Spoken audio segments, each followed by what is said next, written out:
Good morning, everybody. It's Pinche Know-It-All. Some of you guys know me from YouTube. I'm here with two of my friends, Sergio and Eddie. I've known Sergio since elementary school and Eddie, I believe, since high school. So we go way back, and I've seen them both be great fathers that I've took inspiration and I've admired them.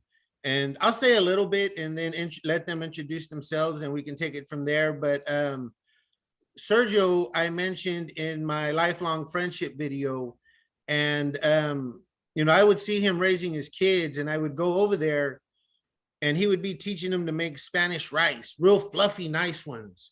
He would teach them to cook traditional Mexican foods, and the whole family was involved, and they made really good meals. And I've seen him teach them to grow their tomatoes, their onions, their peppers, to make salsas, and then see him off to college. So he's been a great father, and and a lot of the time he did it by himself, so that's why he's here. Eddie, I've also seen raise two really good kids. I've seen Eddie, share that he's had a long day, and it was a long, hard day. And then later on, you see him driving to another town to support his kids in their extracurricular activities. And I was just really impressed with the father both of these men have been, the example that I think they help set for me, and hopefully inspiration for people that might be raising kids on their own, guy or girl, and facing struggles. And so so with that, I'll let them introduce themselves. So I'll start with Eddie. My name's single father for now, over 12 years, I believe. I had my kids since they were 4 and 6, and then now they're 16 and 18. Just I don't know. Yeah, I appreciate your humility. Yeah, kind of to what I was saying about Sergio teaching his kids. I also see you, showing them the trades and teaching them things that will help them throughout their lives. So yeah, I didn't know how far you wanted me to go into my introduction, but yeah, I grew up without a dad. Wasn't there, so everything that I learned, I'm learning day by day. I don't have any rule book or anything that's in front of me. No examples. Best examples that I've had, or maybe other people, but even with that, it was really distorted. So I had to just make it up as I go. My thing is I just don't want them to ever be where I've been, and I need to provide them more than what I had, and whatever mistakes that I've made in my life, I need them to be better than me. Right now my sons think I'm perfect, but I'm like, man, I make mistakes all day long. I don't know what I'm doing. But what I need you guys to do is find something about me that you don't like or didn't like, and make it better for my grandbabies. That's my whole goal. I moved back in the hood because that's the only place where I can afford on one income. But just because we live here, don't mean that we have to partake in anything around us. I'm teaching them how to do flooring. I'm teaching them how to do, work with their hands. My oldest, he likes to work with his hands. My youngest, he wants to play baseball. So, I just been investing any extra money that I got to make sure that he's being seen by scouts in these next couple of years. He's varsity, or yeah, he's a junior, but he's the captain of the varsity baseball team. So those are just little things that I've never had. High school dropout. I had a daughter that's 29 now. I haven't had communication with her for, over a decade, just because of, just growing up a knucklehead, not knowing how to be a dad, knowing what the responsibilities were. So it's just, right now it's just correcting those things. And, I'm raising men. And so to have men, I got them to do men things and to be men for whoever they have in their lifetime, into their grandbabies. So, that's just how I see it. That's how I've been trying to stay focused. Everything that I do and everything I accomplish isn't for myself. It's for them to be better than me. Yeah, you definitely do it with excellence. So and to introduce Sergio, I would say, about you, which I also see about him, is that um a lot of people in the community really love you guys because of those qualities you guys have, that carries over to being a parent. So without more ado, go ahead, brother. My name is Sergio Beltran. Like I said, I know Jose for a long time. You see me with the first kid now. I got 5 here at the house, the stepdaughter. Um, when I had my first kid, I was young. Mom was there. And then now that I have my boys, my daughters they're in their mid-20s now. So, my boys, like Eddie mentioned, I want them to be better. All I can do is show them the way, how to be, how to have a good future, how to do what they can, to, like you said, be better than me, and have provide for the grandkids, better, to be better parents than I am to them. You say that I'm a good dad and stuff, but they might differ. I'm firm, but I'm fair. I just don't want them to go down the wrong way. And like Eddie mentioned, we do what we can for them so they can be better people, better persons, better fathers, to have a better future for themselves. And like when you mentioned that I show them how to cook and get everybody involved. I could cut the tomatoes myself. I could dice the onions.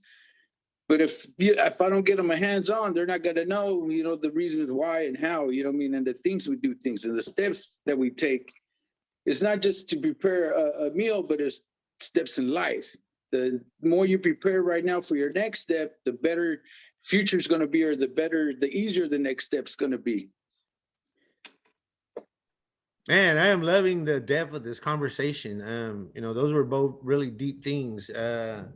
And I hadn't actually looked at it that way, as that deep, as far as like planning for my grandkids. I've only gone as far as, hey, you guys gotta do chores because this is your house. You know what I mean? And you're maintaining your house. But I haven't thought to the grandkids yet, and that I already got something out of it. And as well with you, Sergio, the analogies to life that you give them with the day-to-day things you do. I like that. Yeah. So For me, I was raised by my grandma. My mom was, she was doing drugs when we were younger. And so that's my example ship for me, is my grandparents, how my grandparents were with me. And that's how I want to be with my my grandchildren. You know what I mean? So for me to be a grandfather, let's face it, all 3 of us probably shouldn't even be here. You know what I mean?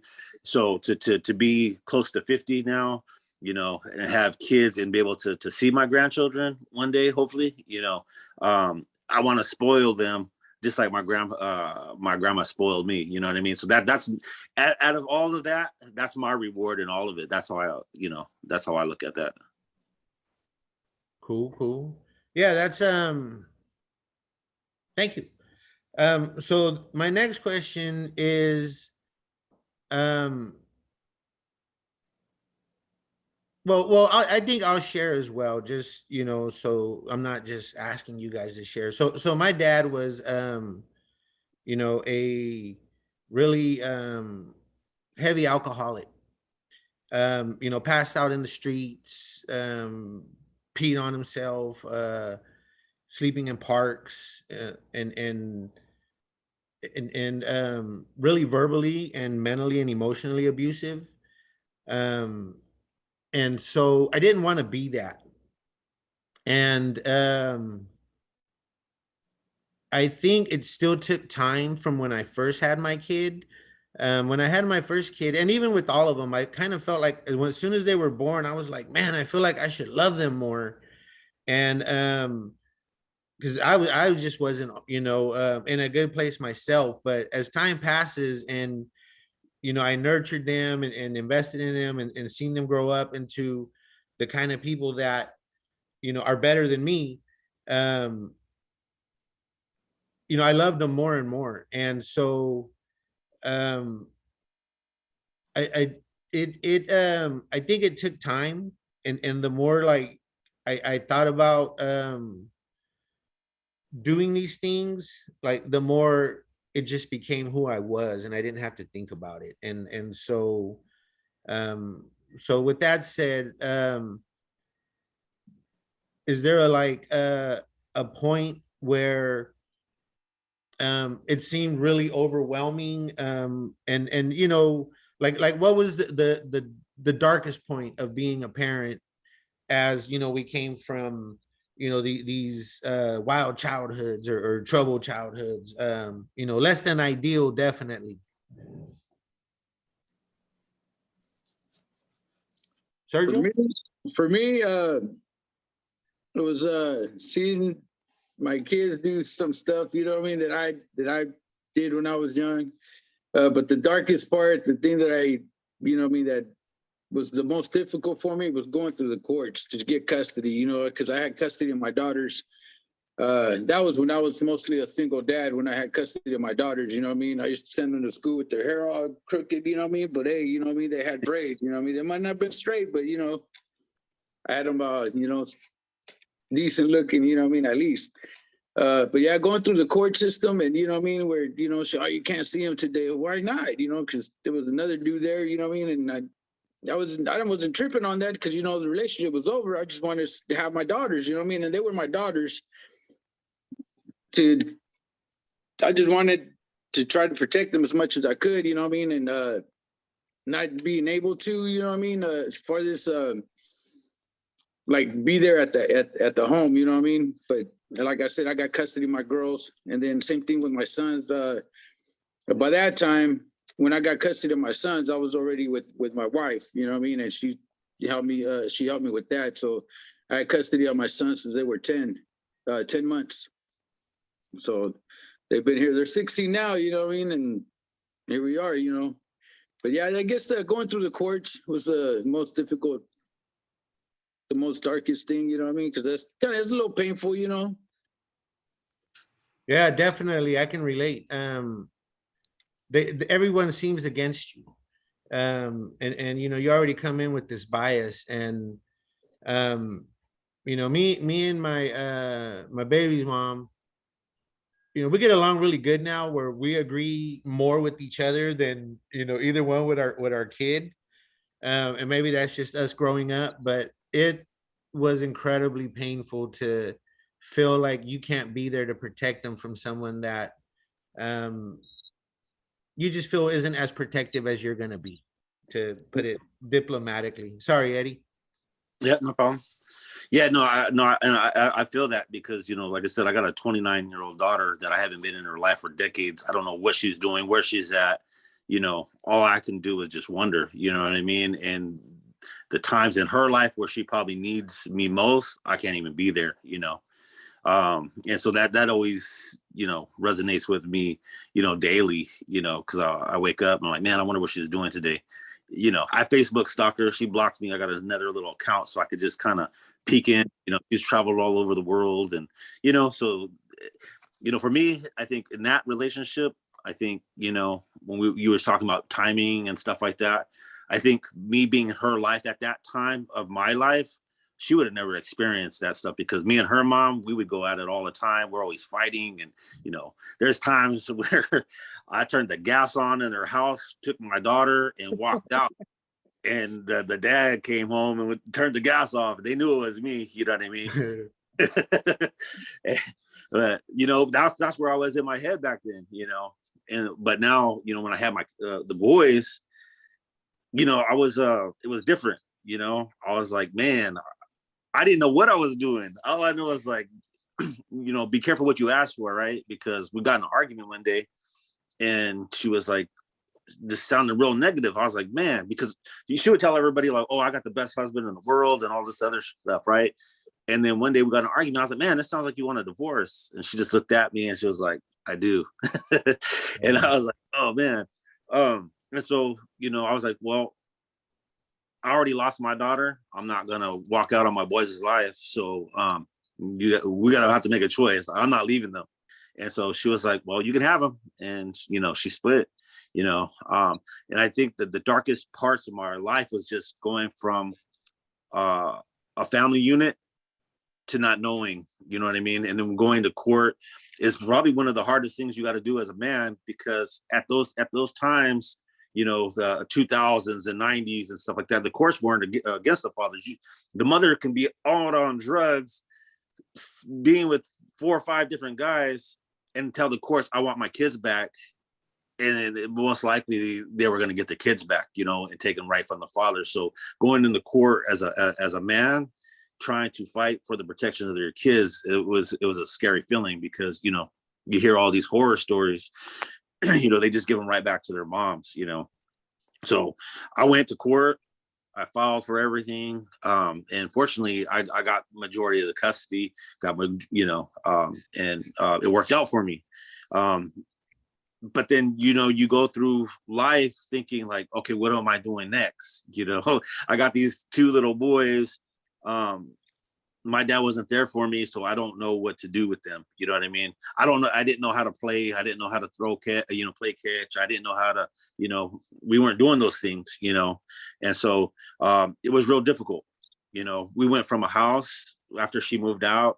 We weren't able to afford the house anymore. So I had to go live with my brother. We shared a freaking small little room with a giant king size bed. And then we went from that room. My brother's roommate moved out. It was a huge room. So I bought them bunk beds, and I had my bed in there, until, my aunt, she was like, I'm going to sell this house. You guys got to do something.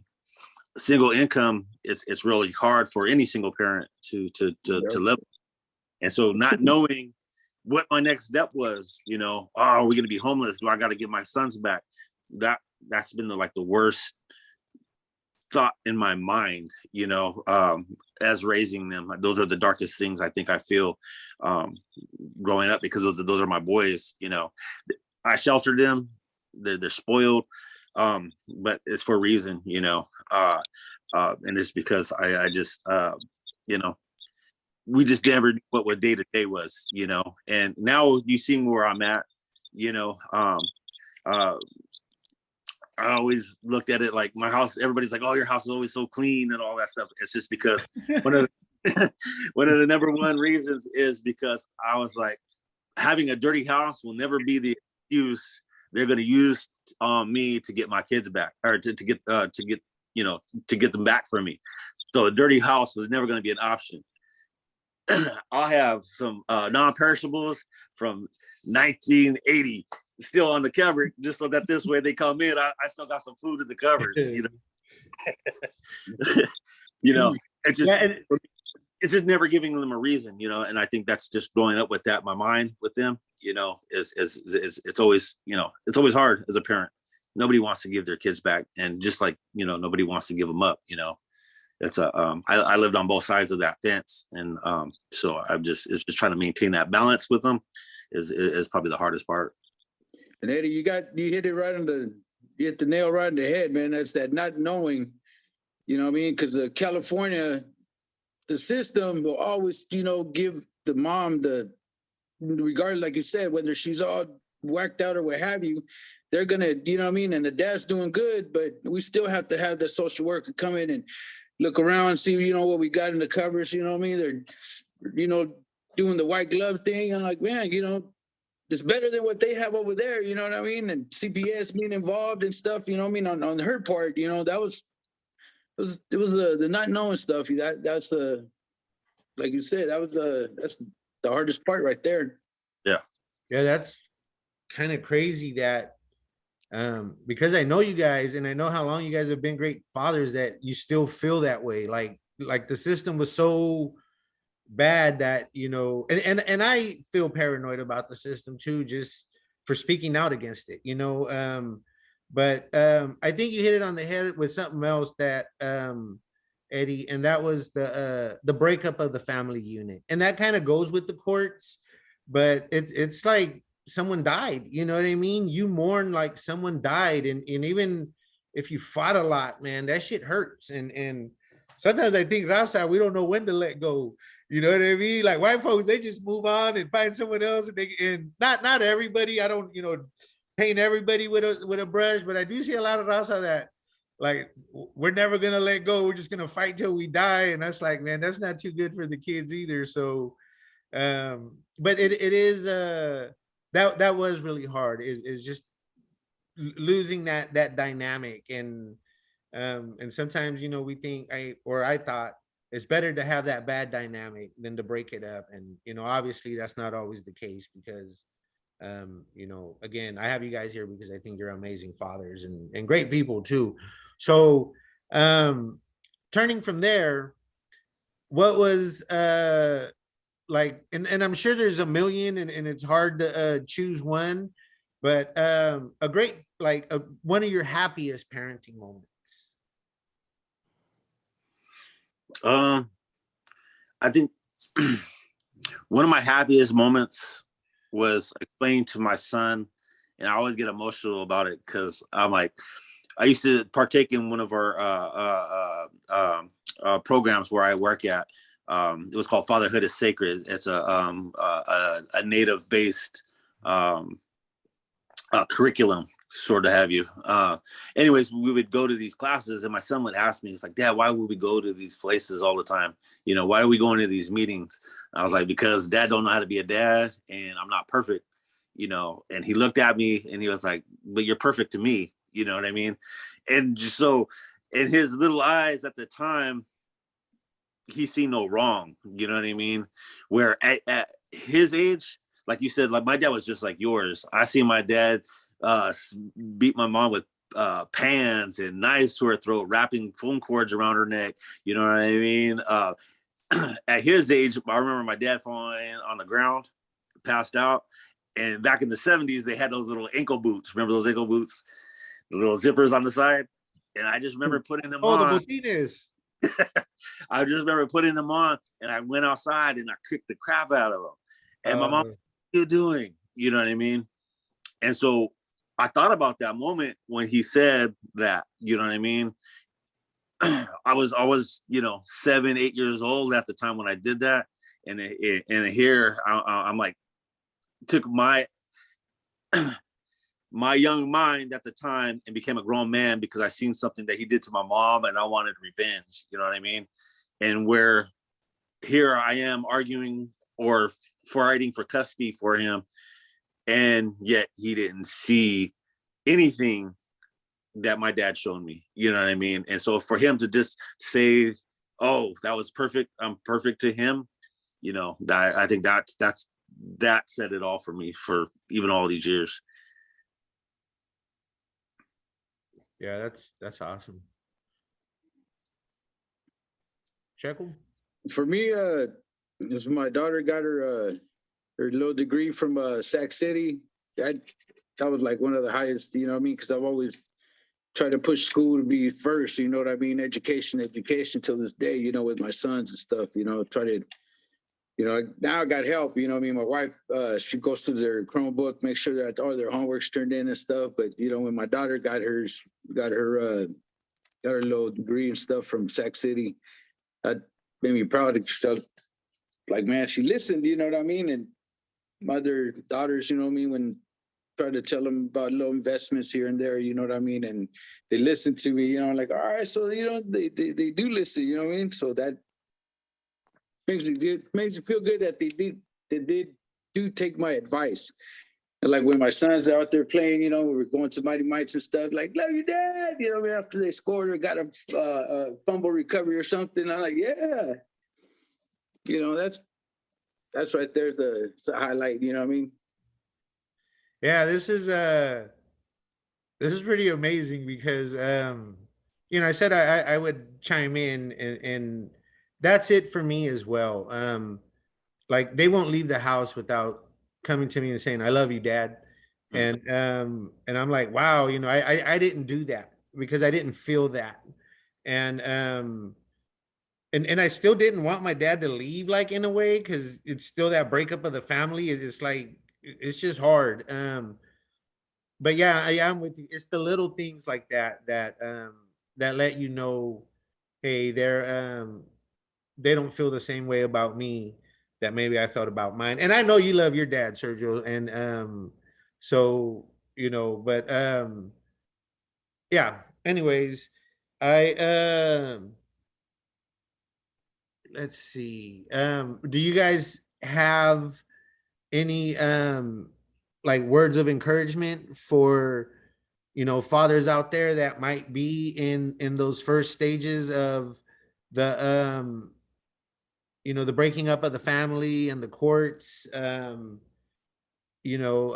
just some words of encouragement for them? It's not easy. It's not easy, you know what I mean? And just stick with it. You got to jump through their hoops because they're going to have a lot of hoops, you know what I mean? And just follow through and do your part, and everything else will fall into place.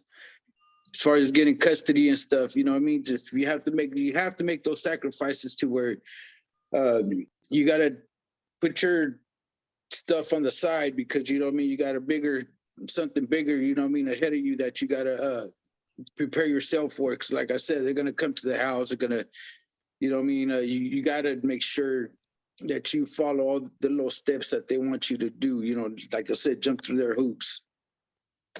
And once you do that, you know what I mean, everything will work out.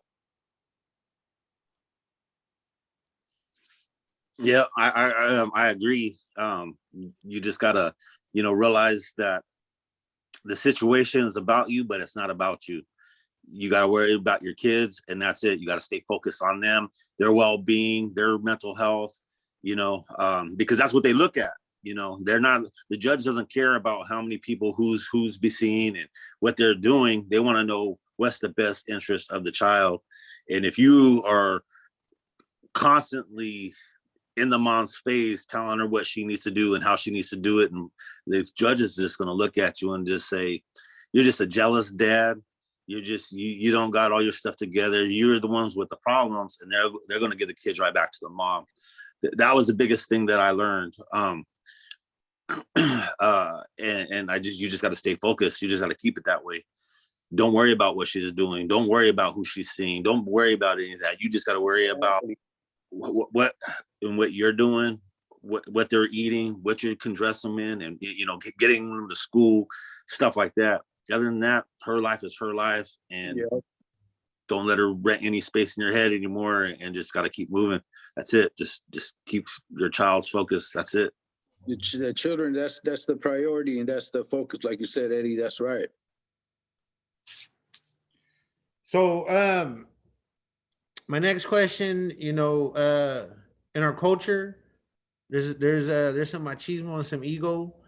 And so do you guys want your grandkids named after you? Because I'd be cool with it. Yeah, well, what the funny thing is that my dad's name was Emilio Eddie Navarro, and so I was born breached, and so I came out of this world backwards. But my mom, they had her all drugged up, and she asked my dad, she was like, what are we going to name him? What's going to be his middle name? And so he said Junior, just name him Junior, meaning Emilio Eddie Navarro Jr., right? So she put on my birth certificate Eddie Junior Navarro. So when I have my son, now he's Eddie Junior Navarro Jr., and now I want my grandson to be Eddie Junior Navarro Jr., however that works. I wanted to name. I have twin boys, and I wanted to name one of them Sergio and the other one Junior, so they'd both be juniors. But I didn't have a say so in there because I wasn't out here at that time when they were born. So she named one Angelo, and they asked me what would be a second choice, and I said Giovanni Casanova and Saint Valentino, and so their middle names is Giovanni and Valentino, but it's Anthony and Angelo. So I don't know. I don't know. Depends. I got one granddaughter right now, and that's a girl. You know what I mean. So I don't know what the other ones, when they have kids, I don't know what they want to do. Maybe, hopefully, they'll name them after me. I don't know. All right. If your passwords have their names, change them. Yeah. My post is now they're like, I was telling my wife this morning, I was like, hey, I posted a video of the hometown in Mexico, and that's a bank question.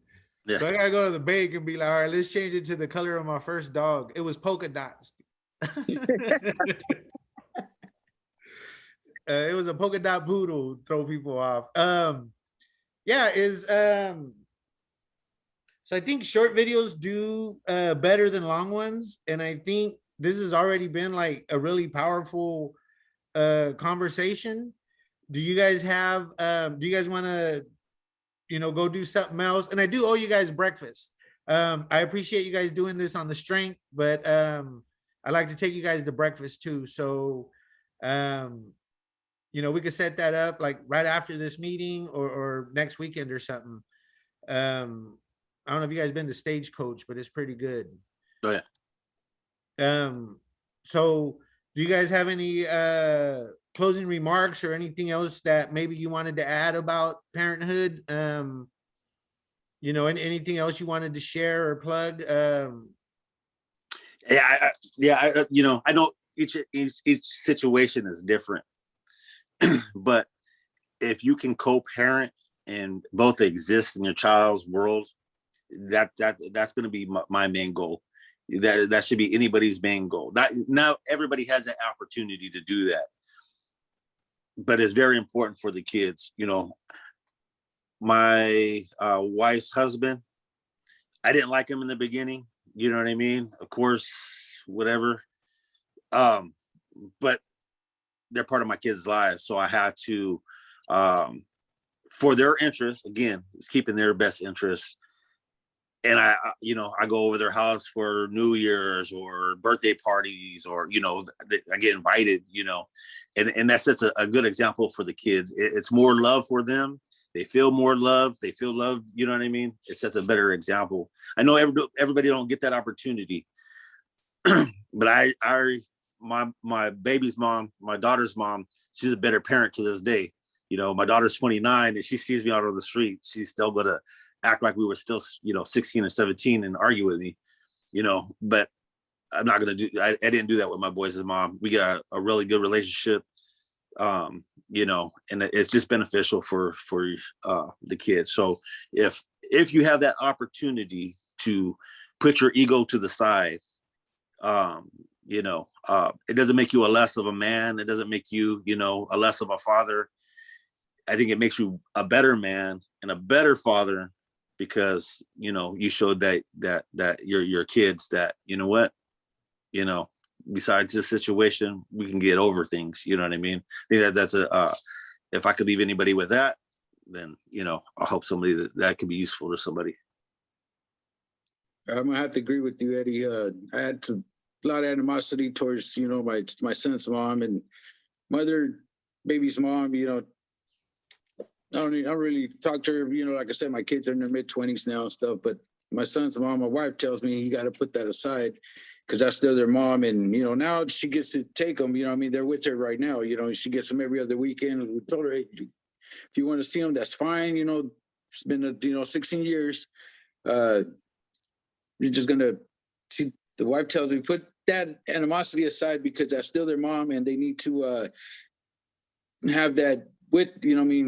They need that still. So now she comes by and say hi, whatever. It's a little small talk and stuff. I don't have to like her, but I do it for them. So like you said, Eddie, you got it.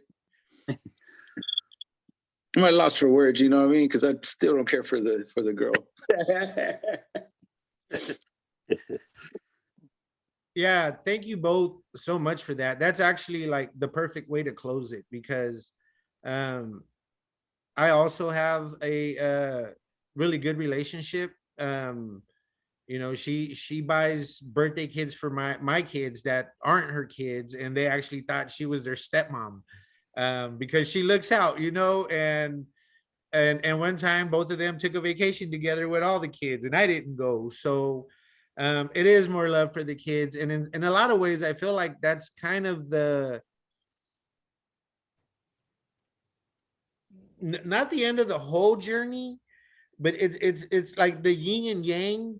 That's the yang to all that difficulty and pain of the breakup and going through the courts, this kind of reconciliation where you know, you realize we weren't meant to be together that way, but we're still together in raising our kids and in friendship and even helping each other. My fucking ex would always ask me to help her move until she got engaged, and I was like, man, maybe we shouldn't get along so much because I hate moving, you know what I mean? And but it does feel good, and it is the as bad as it felt, I think, for me to be losing the relationship and feeling I couldn't protect my kid the way I wanted to and all that.